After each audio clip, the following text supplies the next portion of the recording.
Take it easy, baby. May it last all night. She was an American girl. So here's my question about, I heard that on the way over, okay? Mm-hmm. So here's my question.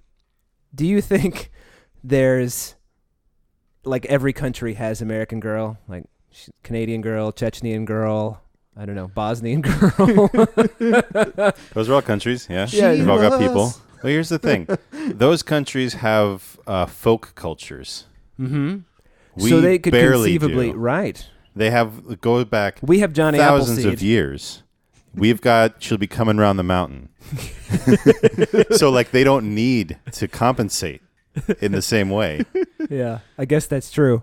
Well, everybody here does know she'll be coming around the mountain, if that makes any difference. Yeah, but there's no Yeah. pride in it. Yeah, that's fair. Fair point. Right. I mean, are there even songs about Johnny Appleseed? Yeah. Probably. Johnny Appleseed, he was quite a guy. Hero guaranteed, as American as apple pie. You made that up just now. No, I didn't. It was a song I sang in a show in school growing up. I was one of those. Wow. It was called Tall Tales and Heroes, and it was all about Paul Bunyan. tall tales and folk heroes. Yeah, Ah. there was a song about Paul Bunyan. There was a song about who was the guy who was going against the machine, the steam machine. He was like shoveling coal or something like that, competing against the machine. Right. Oh, the guy, and he like dug himself into the basement and his, yeah. Yeah. Shoveling Pete. Yeah. Well, no, but yeah, I know that the folk. Shoveling Pete, yeah. Yes. Hey, good old Shoveling Pete.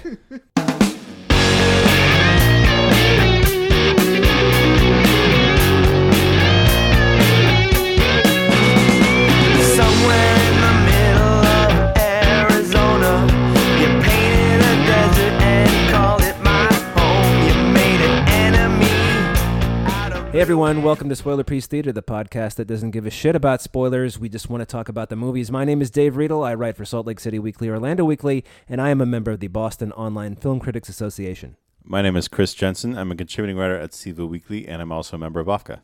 My name is Evan Crean. I'm editor for The Independent. I am co-chair of BAFCA and co-author of your 80s movie guide to better living. And on this week, we have but one film. I mean, I guess it's really two, but It, Chapter 2. But it's Yeah. also half, Right, but it's also 3 hours. Right. Just about. right. Well, we'll get to that. We'll get to that. Well, you know, there are things to say Mhm. about It, Chapter 2. So, We will not be as long-winded as the movie. no, I really hope we won't. Yeah. Maybe as many F-bombs, though. Yeah. There are a lot of fucks in that movie. That's Yeah. true. Anyway. Some news. Oh, do Um, tell. Yeah. So next week, I haven't really talked about it on the show because, like, it hasn't come up. Like, I'll be getting married Congratulations. next week. And Mazel. thank you. Following week, I'll be going on a mini moon, which is what they call now, hey, we saved up for a wedding. We can't afford to go on a honeymoon right away. So we'll just go away for a couple of days and Okay. go on a proper honeymoon later on. Make sure you schedule the proper honeymoon like into your life Yeah. because you might forget to go on it. No, we I'm just- won't forget. Okay. Yeah, we won't forget. But yeah, so then I'll be off for 2 weeks, and then I'll be on for an episode, and that episode will be my last hurrah, be my swan song. Whoa. Whoa. That's not news to me. No. I just felt like the proper reaction I was kn- like, I knew that. whoa. Yeah, We both knew that. So I mean, it's been fun. It'll continue to be fun because I'm on for today, and I'm on for 3 episodes from now. Yeah. And but you know, it's It's a bitter pill, Chris. 5 years. Yeah. 5 years and 200 some episodes. Mm-hmm. And a lot of sitting in Evan's living room. What do you Yeah. call this room? I don't know. Office, Office. dining room, I Yeah. guess. I don't know. I guess Podcast technically it's a room. dining room. Yeah. Well, we started in your living room, Dave, and then we moved to my bedroom. Yeah. Which is Like where, any good which is the relationship. natural, Yeah. scheme of things. It Right. makes perfect sense. I mean, I don't miss record in my bedroom. It used to get really hot and heavy in there. Yep, went from the It living room really- to the bedroom. It got really hot and heavy. did. Because we have to shut off the air conditioning because it's a room air conditioner. Ah. And now it's time to say goodbye. So it's just the natural course of the relationship. Yeah. No, there's other projects I'm hoping to get working on, and I have really, really enjoyed this, and you still got me. I just felt like everybody should keep an eye out. Yeah. Well, we should also mention there are plans in the works to find a new co-host, but there are also plans, assuming I have another child, or Evan goes on vacation, or I don't want to make guesses about your personal life, so we'll just say if you go on vacation, right? That Kris would be back to to fill in, to do some guest work, because it is work. I mean, I'm not gonna lie to you. Sitting with me every week, these fucking guys are saints. So yeah, but it's not the end. It's a new beginning. Yeah, I mean it's not. It's goodbye for now. Yep, I'll be back. I'll still see you guys at screenings. At pretty much every screening. Yeah. I might leave the occasional voicemail. Oh, that would be fun. I hadn't even thought about that. Yeah. That would be very fun. Yeah. Okay, so that's the big news on Spoiler Piece. And stay tuned for that. We'll have a guest next week. We'll figure out who, and we'll take it as it comes. So let's talk about It Chapter 2. Let's. Or should I say, I'm not going to. Shit! Chapter 2. Come on, you've been waiting all night to say it. I mean, it's just so dumb. Now, I'm not going. I'm just going to get this out of the way. It's, what's really strange? Okay, two things. The thing I was going to say, which I'll come back to. But the other thing is, they use the word it a lot in it, but not referring to it. Just saying like, hey, have you seen it? As in, have you seen my wallet or my glasses or my car keys or whatever? And it's like, it's a good thing it doesn't come when you say its name, like Beetlejuice. Otherwise, like, it would just be there all the time being like, fuck me, I gotta chase you guys around again? Fucking die already. I'm picturing him wearing like a nightcap and like a nightgown being like, oh fuck, I was just about to go to sleep. Yeah, what the hell, guys? I mean, Monster needs his time too. I know, there is such a, I've been fucking alive for millions of years. I, gotta take a nap sometime. So, okay, so there's that. The other thing is I did not think it was Great Shakes the Clown even, this movie. Although it's 2 hours and 49 minutes, and it didn't really feel like it was that long, which is kind of shocking considering it feels like it's an incomplete. To me, the movie felt very incomplete. Feels like there's a lot of plot threads. I mean, the big plot thread that they kill Pennywise or the Deadlights or whatever the fuck. That's, that big main plot thread resolved. There's no room for a sequel for it, especially if you've read the book. I'm hoping there's a lot of people out there who don't know that it's a book, who thought, oh, they made a sequel. And they're like, what are they going to do in part 3? I hope that those people are out there. Yeah. But I mean, I feel like this movie could have been, the first movie felt like a movie, like a story. Sure, yeah. And even though there's the whole like glass cutting the hand and like, we're doing the thing where we all come back, maybe. Blood buddies, whatever they say. Yeah, but that's like the end of, what's the one where they find the dead body? Stand By Me? Stand By Me. Right. So which is called The Body. Right. The book, the story anyway. It could be an ending like that. It's like, this is how our journey ended with us making this promise. Like that's an ending to a story. Yeah. Whereas this movie, it just feels like there's a lot of shit that they brought up and never didn't answer questions. And that's not necessarily necessary. And did I just say necessarily necessary? You did, but it's okay. That's the eternal problem with this story, is that the kid stuff is so iconic, is so taps into the kind of thing that you want from a story like this. Yeah. Where like, so there's kids and there's friendships and there's comings of age and there's bikes and there's haunted houses and there's monsters and stuff like that. And then there's a bunch of 40-somethings with bad memories. Yeah. Who are eating Chinese food, and then the fortune cookies come alive with weird baby That was a crabs. good scene. That was fucking freaky. It was like, okay. That's the problem, though, is that like you put the two against each other. Like, what's the better story? I think the reason the kid thing works so well is, one, it's kids. Kids in peril is greater than adults in peril. Kids in genuine peril. Genuine peril. Yeah, I'll agree. And the other thing is when you're watching the first movie and all the freaky shit is happening, like the new kid in the library, and there's all that stuff that people hear like in their TVs where the TV is like, you should kill, just like the random shit that happens. Right. Which is sort of background stuff, but it's really, really clever. Whereas in this one, it's like, all right, you already know what the clown is. You know what it is. So everything that comes at you isn't probably going to be as scary or surprising. So it's going to be a little bit more. It's got more work cut out for it from the beginning. And if I remember correctly, the book isn't told in a linear fashion. It goes back and forth between childhood and adulthood, does it not? Right, it does that. Yeah. So the book has the added bonus of not having to worry about telling the story in a linear fashion, which this mostly does. I mean, there are flashbacks. Yeah. So I don't know. In some ways I agree with you, Dave, that it didn't feel quite so long as being almost 3 hours. Like, for the most part, it held my attention. It was long. It was too long. And I think a lot of that has to do with the fact that if in other movies this would be good, that each character has their own moments. But in this movie, it just becomes, and it's the same criticisms I had with the first one, it just becomes repetitive. There's situations that you just see keep everybody's happening. cell phone ring and it says Maine with a 207 area code. They all get the call that they're supposed to come back to Derry, that they need to fight, Pennywise. They all have their moments where they have to find their token, which was part of this ritual, and so each person goes off by themselves. And they didn't come up with a better name for the ritual than the whatever of Chud, which is from the book, which is you got to do better. Yeah. And so just in the one hand, it's like, okay, this is really awesome that I'm seeing each person get their own individualized, scary fucking thing that's tailored to their own fears and insecurities.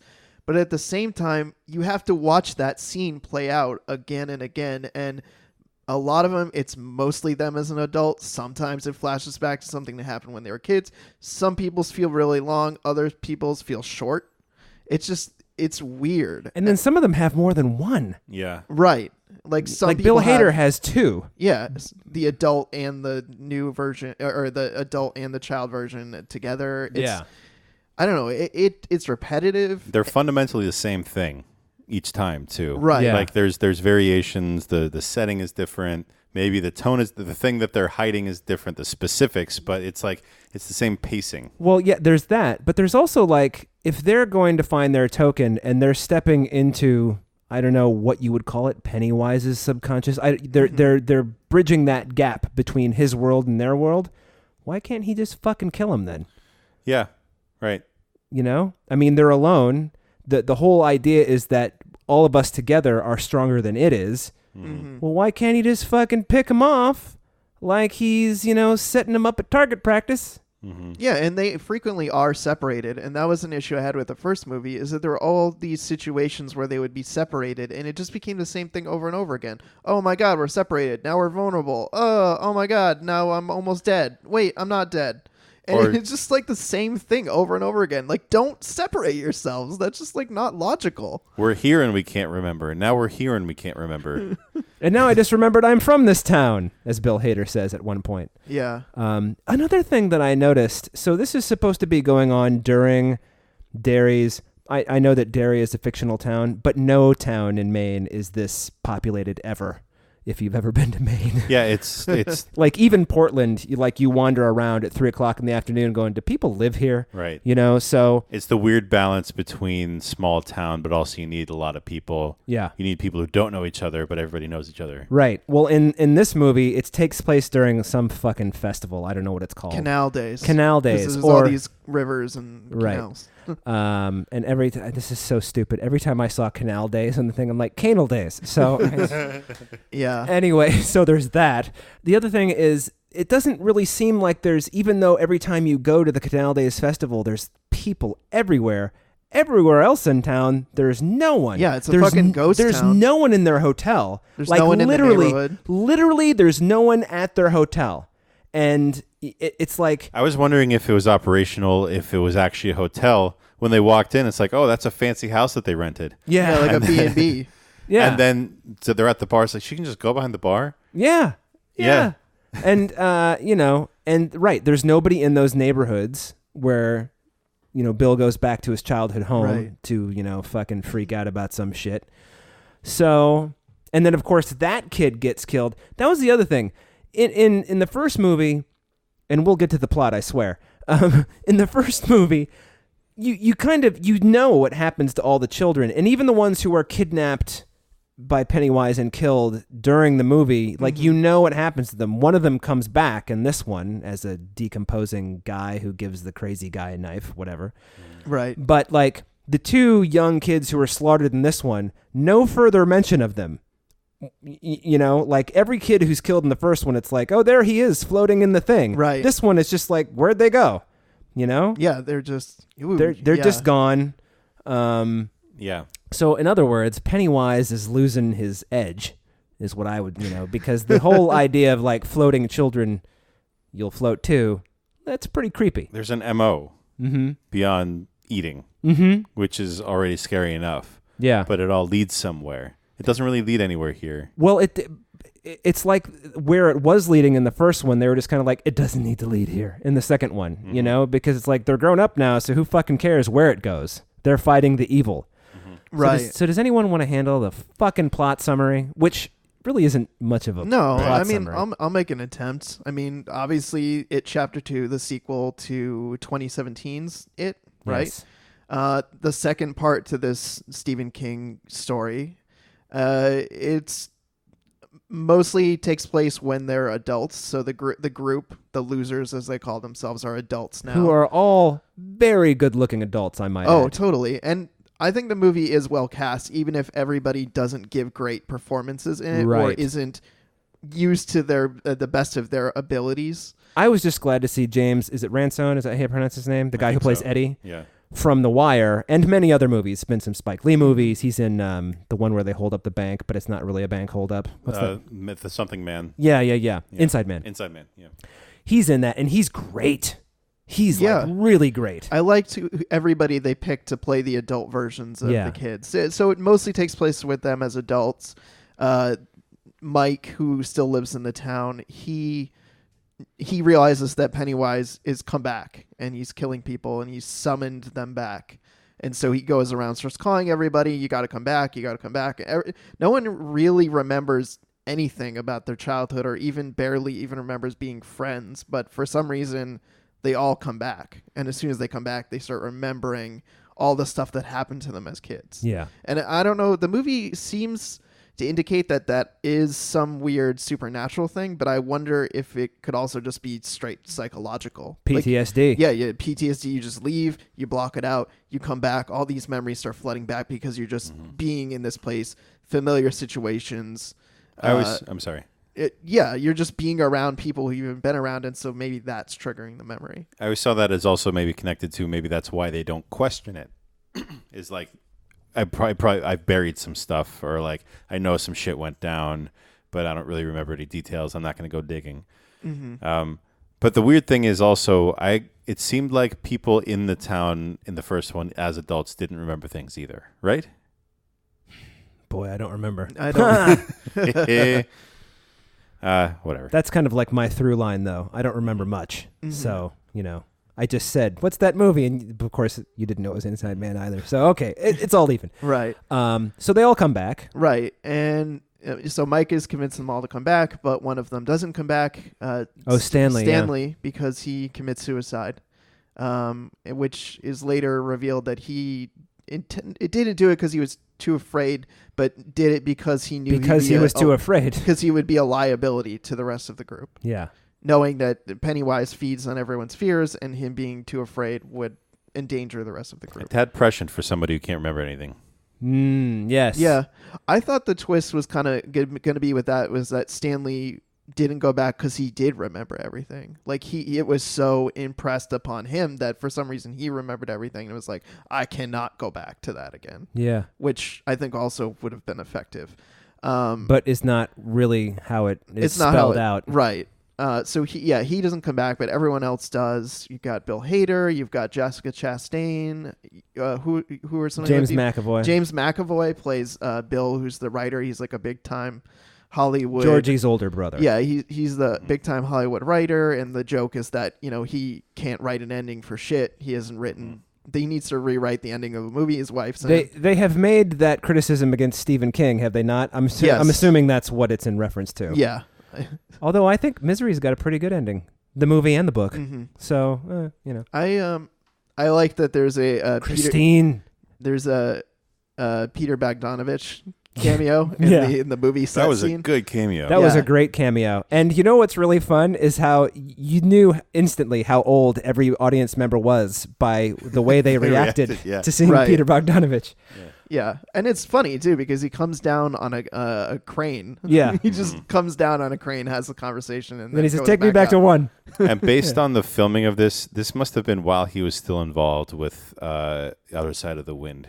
So he's working with restoring Orson Welles, and then he does a cameo in it. I think that's funny. Yeah, that is funny. And true to Other Side of the Wind, where the cinematographer, because he wasn't being paid or being paid on time, he had to pay the bills. He had to do porn under a fake name, and then he comes back and works for Orson Welles. Yeah, it's perfect. Anyway, so Mike shows Bill how to kill Pennywise. Secrets from the Native American tribe in the area.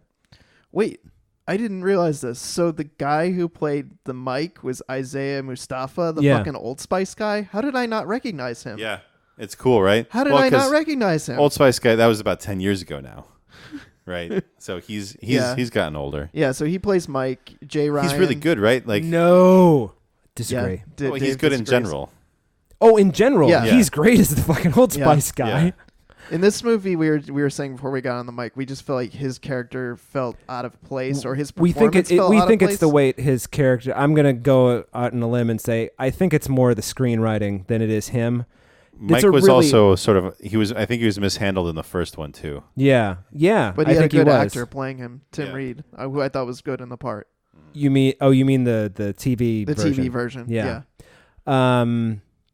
What I was going to say is I think that Isaiah Mustafa, I've seen him in some other things and I've never thought, oh, this guy sucks. But in this, I was just like, man, this is just so out of place.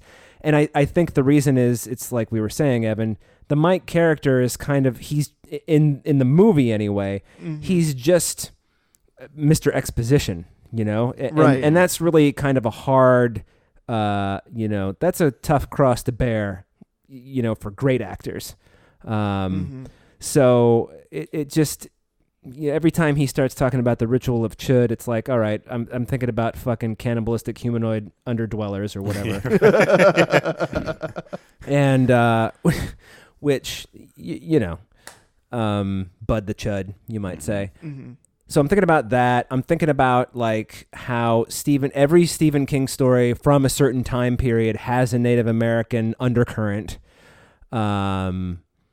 Which and that's not good or bad. That just takes me, I just know too much about Stephen King, I guess. I don't know. It just takes me right out and being like, oh, this must have been the mid 80s because Native Americans were in all of his stories in some way. Pet Sematary and, God, now, of course, now I can't fucking remember. So I just think, getting back to Mike, it was a tough road. He's got to like sell all this stuff, and he's got to be the voice of reason. And right, and he's like their spirit guide in a way. Kind of, yeah. He's the one who's got the knowledge, and he's guiding them to confront Pennywise, and he's supposedly got all the answers for how it's going to be done. Which, of course, he doesn't. Right, which they really kind of gloss over also. Yeah. Well, I wish they introduced that a little better, too. Yeah. Because you see him hiding one side of it, but I thought it was just because he thought Bill Hader wouldn't understand or he'd make fun of it or something. Yeah.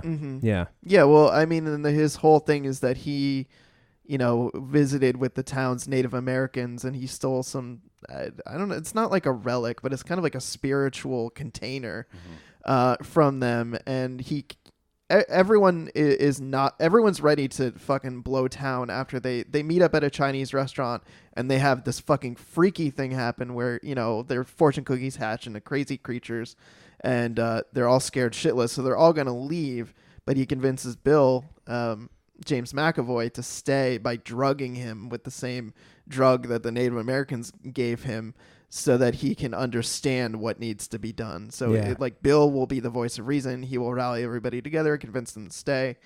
I forgot where I was going with this. Oh, you were just talking about how Mike's difficult. Yeah, and I don't know. It's It is difficult. I mean, and logically, it doesn't make a lot of sense that he would have the answers to say, oh, the Native Americans, they know how to defeat it. But they didn't defeat it. It's still around, and you need to kill it now. So that doesn't make any sense throughout the story. Yeah. Leading into this. Which if none Mike of them knows question, by the way. Yeah, if Mike knows how to defeat this, then how come it's not just dead and buried? But then it tells them that. It comes back while they're doing the ritual, and he's like, Mike didn't tell you everything, or whatever he says with his weird Swedish accent. I just love the fact that a Skarsgård plays Pennywise the clown. Anyway, and it's like, so I killed them all, and then they're like, Mike, what? And he's like, yeah, so I made some shit up. Let's go hide. And then they all go, and they have yet another. There are so many, like, what would you call it, evil fantasy sequences. I don't really know how else to describe them when they're in mortal peril, but they all survive every time, and it goes back to the whole thing. Is like, Pennywise, you're smarter than this. You've been around for millions of years. Why didn't you just pick them off one by one?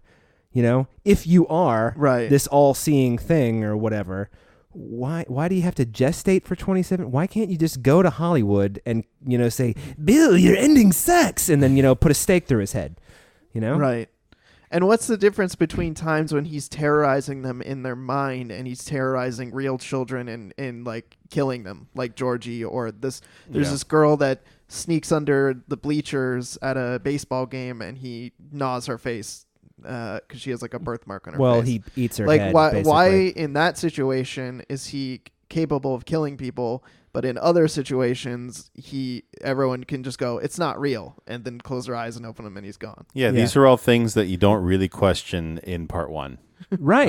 And I think because it's a different kind of movie with a different tone, where in this one you can see the continuation of it, but it tries to root itself in more explanation and like an adult point of view on the events that are happening, but it doesn't lend itself to anything memorable. There's maybe a couple like I can point to a bunch of moments in part one that I thought that was cool. Oh, that was cool too. Everybody talks about the garage sequence, right? But also like the way they relate to each other, the way they act like kids, and the way kids would react to something like that. Collectively, part of that is nostalgic fantasy and like cracking jokes about something that's really scary in front of them. But it also it adds up to an emotional effect. Yeah. People talk about Bill Hader in this movie. He's great. Bill Hader is great in general, and we're learning more and more how great he is between this and Barry. But he's pretty Bill Hader-ish in this. There were a couple moments where I just found myself, this is really funny, but I actually kind of want you to stop being funny for a second. Yeah. Because I felt like it's the wrong kind of funny. Yeah. It's a distracting kind of funny. If it had just stuck between him and Eddie, because they always had that, it probably would have worked better. Eddie had a great dying line. Yeah, that was great. That was truly. Oh my God. Yeah. That was great for the character and great for their relationship. Oh, which is basically he gets stabbed by it, and as he's dying, he says, "Richie, I have something to tell you." He's like, "What? What do you have to tell me?" He's like, "I fucked your mom." Yeah.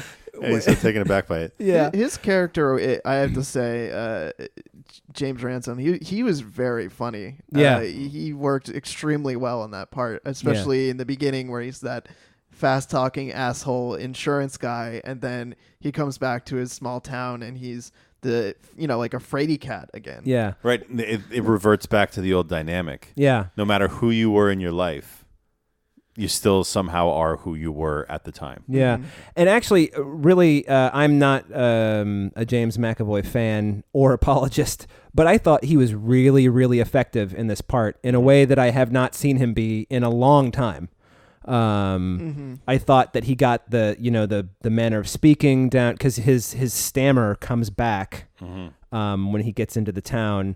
And a lot of times when you see an actor play that, it just seems off in some way. Yeah. It felt really, really natural with him, except maybe in the scene with Stephen King. Stephen King, Which like is an he wouldn't entertaining stammer cameo. over the phrase "fucking bike." Yeah. Like he's trying to say bike, but then he says "fucking bike" as phonotactics. Yes. as a way of arriving there. Mm-hmm. But I'm James McAvoy, whatever. And Jessica Chastain, usually big presence in any movie she's in. It's kind of like, you remember how cool Beverly was in the first one? Well, she kind of grew up to be not so cool. She's just here. It's like she was like kind of like the de facto leader in the first one. In this one, it's kind of like she seems to be more clued into everything because she saw the deadlights or whatever at the, she was sucked up into its whirlpool or whatever at the end of the first one. Mm-hmm. But beyond that, she doesn't have it's almost like none of them have a lot to do. They're just like waiting for shit to happen to them and then they react. Yeah. Right. The thing about Bill Hader was so in Finn Wolfhard in the first one, that's the kid version. His way of making fun of people and being funny is a tactic, is a coping mechanism for a lot of things. Mm-hmm. It's also just his natural state of being. So it makes sense that he became a comedian. That he takes this thing. It's like, how can I make a joke about this as a way of living? So I wished Bill Hader's character would have things like, this is the character making a joke instead of trying to make the audience laugh. I see what you're saying. Yeah. I think there's a different way of doing that. Like this one is for the crowd. It's not for the character. It's not for the other. It's not for the other people in the movie. Right. It's like this is me. There's some moments where it's like yelling about the thing that's happening. Yeah. Which should be beneath everybody involved in this movie. Mm-hmm. Yeah. Should be. So. Well, I mean, so from there, wherever everybody has to go on side quests to find their token as part of the ritual, and then they bring all that together to do the ritual. I don't know. I feel like, so the story is saying that Pennywise is some weird alien creature ? Yeah. They seem to indicate that it crashed to Earth as some like meteor. I don't know. Because when they get down to its layer, like down to its layer. Yeah, it looks like an impact. Yeah, it looks like an impact or like an alien ship or like an alien An landed. impact crater, you might say. Yes. Right. Exactly. Yeah. Speaking of impact craters, I just want to throw out here before I forget the very strange reference to The Thing in The Thing, the movie, the 1982 movie, in the middle of a big scare scene. Yeah. Which seemed really out of place, and I'm wondering what, other than homage, what the connection is between It Chapter 2 and The Thing. And so for anybody listening at home, Stanley kills himself, and then Stanley the kid shows up dead in a refrigerator in the haunted house, and his head rolls off, and it becomes a spider. And then Bill Hader says, "You got to be fucking kidding me," just like what's his name does in The Thing. And it's like, it really made me groan. Like, it was just, because if you watch horror movies and appreciate them, The Thing is probably in your top 20. Right. Yeah, it's a good fucking movie. So then because it's this weird. It understands paranoia, it understands confinement, and it's gross and it's scary. Which it's so icky. Yeah, which horror movies, they're generally speaking, they're either gross or scary, and it's both. So it's iconic. Everybody knows it. The prequel is crap, and then you've got this weird moment in this fucking movie that comes out of nowhere, and I don't get it. Yeah. It's one of those things I shouldn't be thinking about, It's just like, oh, there's a throwaway joke to The Thing. Right. If it worked better, Also because that's shouting about the thing that happens. Mm-hmm. That is not a character reacting to a scary thing. Yeah. And it robs it of its scariness. Right, because you're sitting there thinking about The Thing and why they would pay homage. Like, at least later in the movie when they pay homage to other Stephen King properties, they have Jessica Chastain is stuck in this bathroom stall, which is filling up with blood. And she's Here's drowning. Johnny made me cringe. Yeah, it's Carrie, it's Misery, it's The Shining. It's all that makes sense to do homage there to other Stephen King properties. But the Thing also left me scratching my head, and it's not scary either. And I think I found this movie scarier than you guys, and it's a lot of it was just stuff I knew was coming but still scared me anyway because it came lumbering or running or it just came at me. Like, I knew it was coming, and the fact that it came at me fast and got in my face scared the shit out of me, especially because there's so many things in this movie that just are grotesque to look at. Yeah. Like, or there's to think weird about. rotting zombie people. There's that thing That was effective. in the basement when what's his name? in the basement of the pharmacy when Eddie Oh, right. he's like choking this leper guy who starts vomiting bile in his face, like, oh. Or with Jessica Chastain when she's talking to that old lady in her the apartment that she used to live in, and the lady takes off all her clothes and then comes sprinting at her as this giant scary naked lady who's getting in her face. I was like, oh god. Yeah, it was. That was actually surprisingly effective. Yeah. Yeah, I like that. That was the moment that jumped out at me in the same way that like The garage sequence, yeah. or even going back to like the dance or something when he comes out of the thing and he does this dance where it's like, oh, sure, the whole surrounding thing is well, blurry except for him. The thing that was really effective for me was when he killed the little girl under the bleachers, because it reminded me, strangely enough, I didn't think about it at the time, but it reminded me of the last Insidious movie, where, you know, the what James Wan and his cohorts are really good at is throwing off your expectations. And in movies, the rule of threes is the thing. It's like you open one suitcase, nothing. Two suitcases, nothing. Third suitcase, the monster's supposed to pop out. Well, the monster doesn't pop out in the third in that Insidious. It pops out of the fourth one. You know? So you're like, oh, there's nothing in the suitcases. Oh, shit. And in this, Pennywise is like, oh, I can blow that she's got a birthmark on her cheek. I'll blow it off your face on the count of 3. And he counts 1, 2, and then he starts drooling. And she says, you're supposed to say 3. And then he just bites her head off. Right. And it also made me very, very sad. So, yeah. I mean, the second kid dying made me sad just because I like that kid. I've seen him in other stuff. But I feel like in the first movie, a lot of the deaths or scares were like the garage sequence that we keep talking about almost happens in slow motion. The thing that's really scary about that is they see it coming. They're not sure what it is. Then they realize what it is. And it's still just, they're waiting for it to happen and they cannot get out of the garage. Right. And then it's just so much worse than they ever thought it could be. Right. You know? And I feel like in this movie, it worked under the bleachers. It didn't work when they killed the kid in the funhouse. And I should add, there's no mention of what happened to all of the people that he kills in this movie. And it's only 3 that you know that happens on screen. There's no like collection of bodies Right. somewhere or whatever. And also the other thing is, you know, the guy who kills his dad, I can't remember the kid's name, the kid who kills his dad in the first movie. Oh, who looks, the kid version of him looks like redneck Kevin Bacon. Yeah. Anyway, so he's been in a mental hospital for 27 years, and it breaks him out by letting one of his friends who was killed in the first movie come back as a zombie and give him a knife and whatever. But that all really adds up to nothing.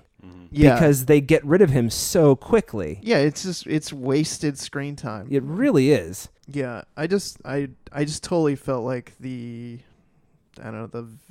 side villain was completely useless.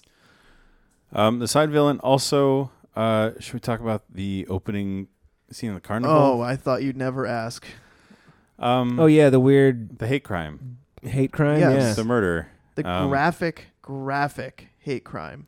And apparently, as I looked it up, apparently this is in the book, and it's inspired by a real thing that Stephen King was horrified by. I believe that. It's not in the miniseries. So the scene is that there is a gay couple, and they're at the carnival in Derry. One of them is from there, another one is not, but they are living there. And they're not shy about the fact that they're in a relationship. And there are some townies that come at them, you know, with the slurs pretty quickly. Right. First with words and then with fists. And then they follow them out of the carnival, and then a fight Kick breaks. the shit out of them. Kick the shit out of them. It's not really like a fight breaks out. It's like they get the shit beat out of them. Yeah. And then really, really like punch, like bad sounding breaking face style punches, and then they throw one over the bridge. Who's the out of towner one. Right. Xavier Dolan, as it is. Yeah. So that's a familiar face. The fact that he's in it was like, this isn't a throwaway character. They got him. I feel like they put it in there for a reason, and we'll see what that is.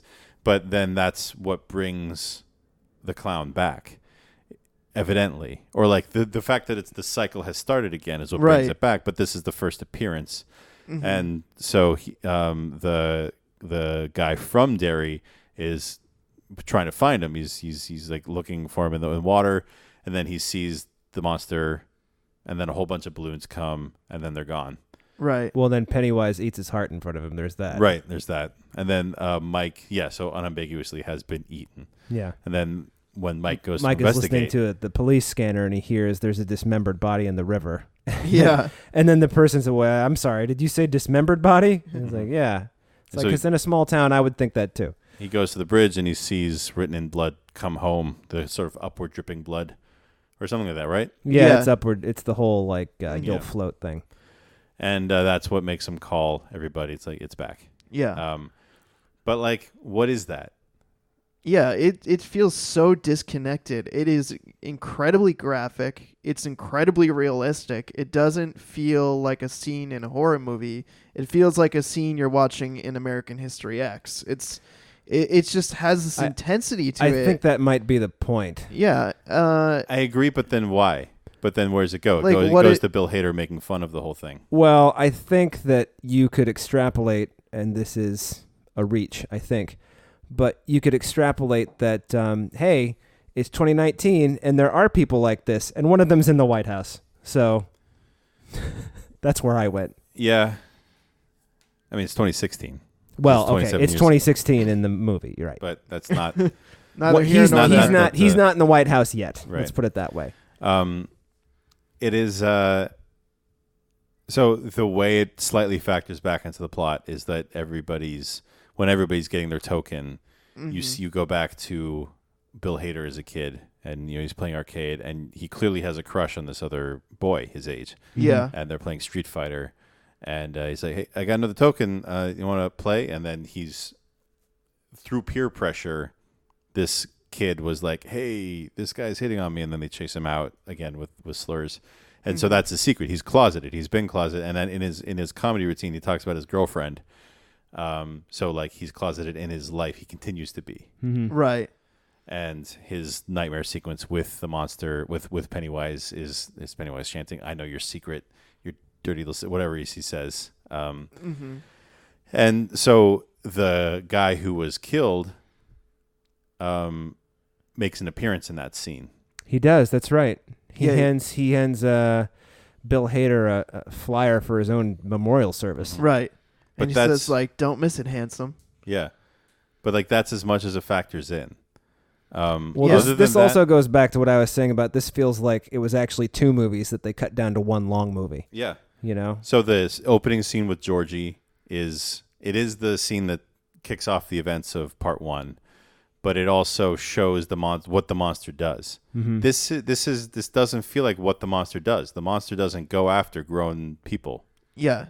Or I mean, it's coming after the someone who's already been beat to shit by other people. Like he would beat the shit out of you in a moment where you're vulnerable, not necessarily get to you after someone else has gotten to you. Yeah. He'd be more likely to kill the bullies than the person who Except he enlists the bully from the first movie to do his bidding for him and gets him out of the insane asylum.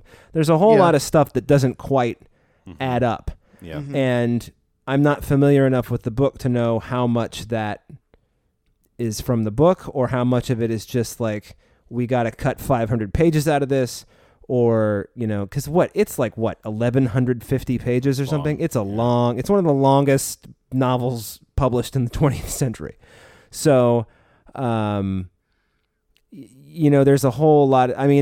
Just knowing what I know about it, I can think of at least 3 subplots that didn't make it into either story, either film version. So, this, as distasteful as it seems, distasteful is a loaded word. So at best, let's say distasteful. Mm-hmm.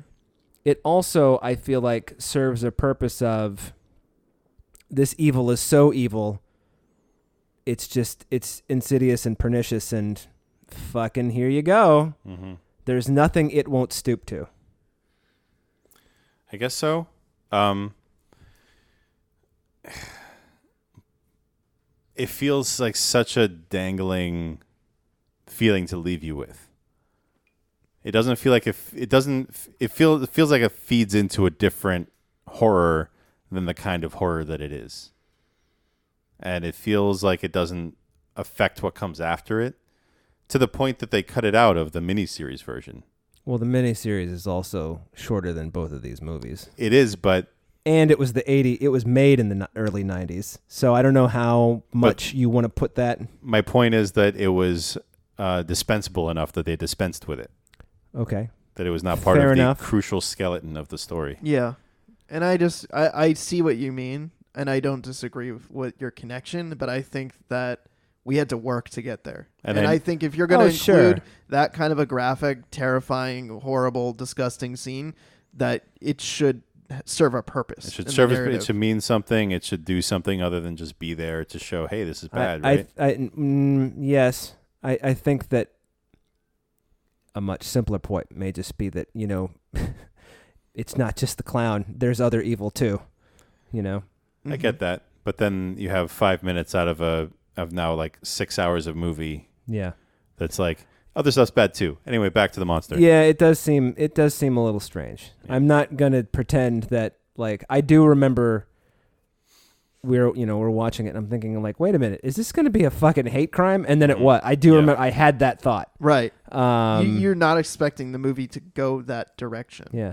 But I mean, you're also not expecting, if you've read other Stephen King stuff, there's it's in 4 Past Midnight, and I think the story is called The Library Police.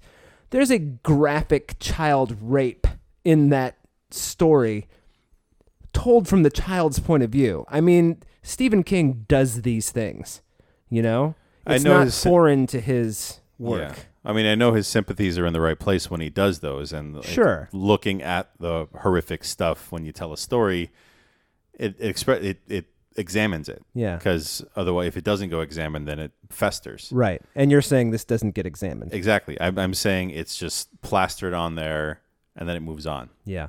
Yeah.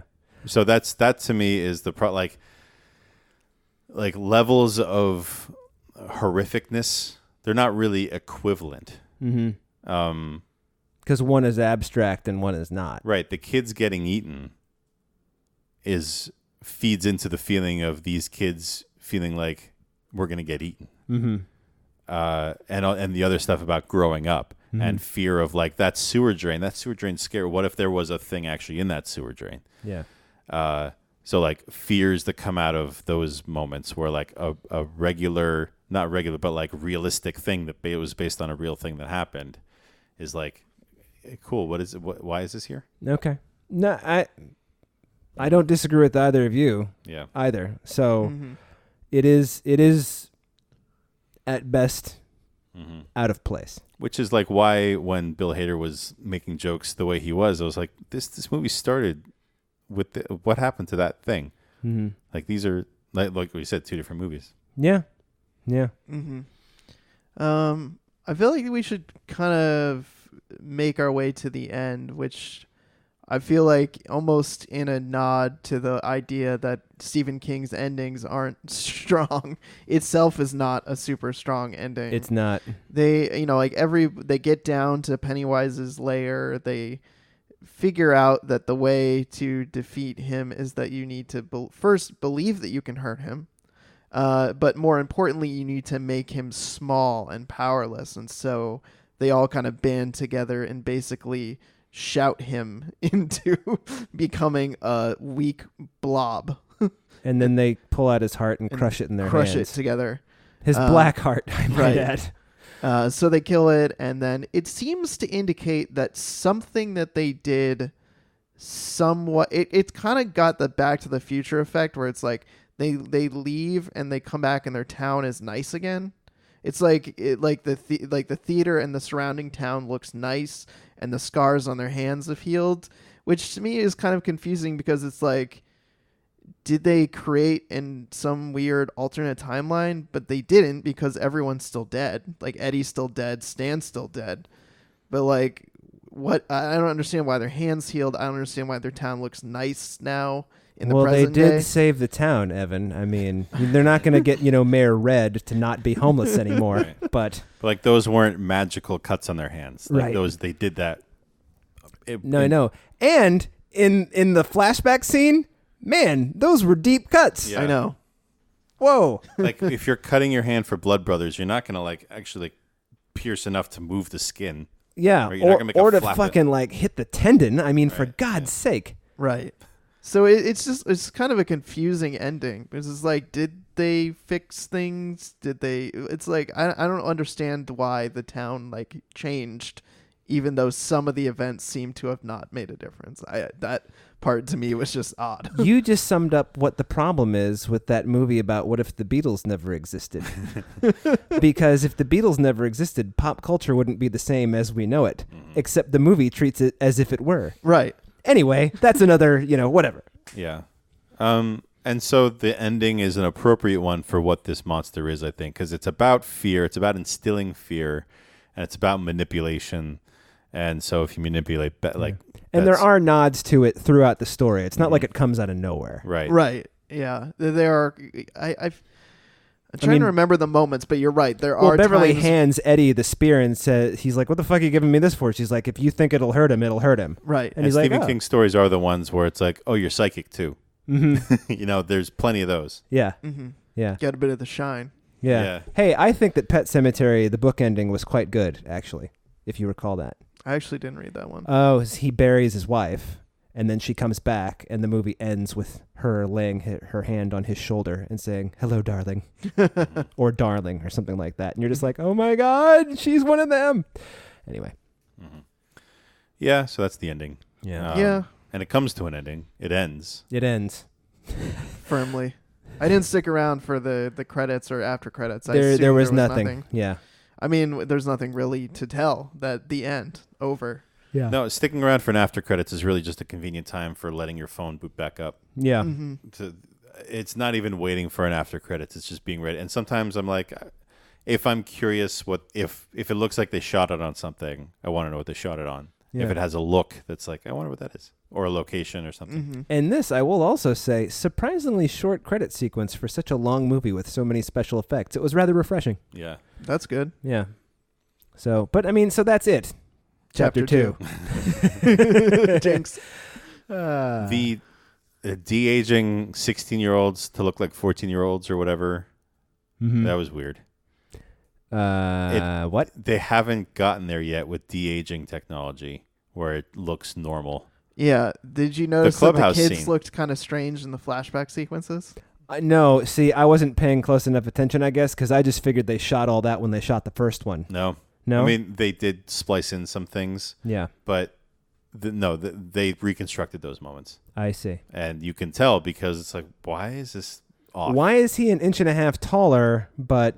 Well, that's why they de-aged. Yeah. Was that because you'll notice those things if the movie is side by side with scenes that happened in the first one, because they're the age where 2 years makes an enormous difference. Right. But still, they're in the clubhouse, and you're like, oh my God, I can't. This is tough. This is really tough. It's not the movie. What are you gonna do? You're gonna do that. So not a deal breaker, not more than anything else. Okay. Yeah. I would say overall I enjoyed this movie, and I think if you saw the first one, you definitely should see it through. Yeah, if you saw the first one, you have to see this one. Yeah. I think like I said, my criticisms with the first one are the same ones. It's repetitive. It becomes too much of the same thing. It's too long. It kind of just that is what it is. Aside from that opening scene that Kris and I felt was just like totally disconnected and weird. Like what? I don't know. I don't know what else to say. I would say see it, but yeah. I think it's more of the bad stuff and less of the good stuff from chapter 1. Yeah. Agree. I wouldn't say I have fond memories of the first one because it's a horror movie. Yeah. But it worked a lot better. Mm-hmm. Most of the time, I mean, it made me sad when the kids died in the first one too, but this one, like when the little girl got killed, that fucking bummed me out. I was bummed out. Mm-hmm. And I wondered if the boy in the Hall of Mirrors was like a deception until, no, the shit that happened. Yeah. Yeah. Yeah. So yeah, that's it. Chapter 2. Mm-hmm. So thanks for tuning in. Yeah.